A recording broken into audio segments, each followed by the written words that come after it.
ആശംസകൾ പന്തളം.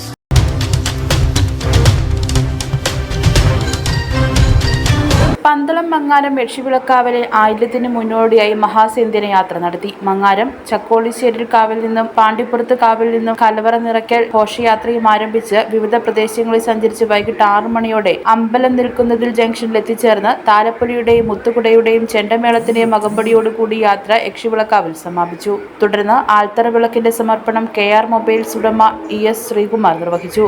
പരിപാടികൾക്ക് യക്ഷിവിളക്കാവ് ക്ഷേത്ര സംരക്ഷണ സമിതി president KC Vijayamohan, secretary R Vishnuraj, treasurer Sreejith Kumar, Dhananjayanath, Ranjith Rajendran, Pradeep Palathadam, Padmanabhan Pillai, Rajendran Pillai, Gauri Shankar, Mahesh Krishnan, Pradeep Kavil എന്നിവർ നേതൃത്വം നൽകി.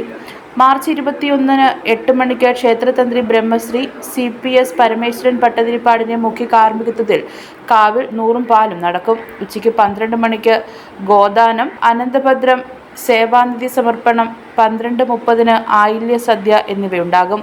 2 മണിക്ക് യക്ഷിവിളക്കാവ് മാതൃസമിതിയുടെ നേതൃത്വത്തിൽ നാരായണീയ പാരായണവും നടക്കും. വൈകിട്ട് 6 മണിക്ക് യക്ഷിവിളക്കാവിൽ നിന്നും കോലപ്പുറപ്പാട് ആരംഭിക്കും. മുട്ടാർ അയ്യപ്പ ക്ഷേത്രത്തിൽ നിന്നും താലപ്പൊലിയുടെയും മുത്തുകുടയുടെയും അകമ്പടിയോടെ 101 പച്ചപ്പാളയിൽ തീർത്ത ഭൈരവിക്കോലം കാവിലേക്ക് എഴുന്നള്ളും. രാത്രി 7:30 ഹരിപ്പാട് രാധേയം ഭജൻസിന്റെ നാമജപലഹരിയും നടക്കും. News bureau, Pandalam.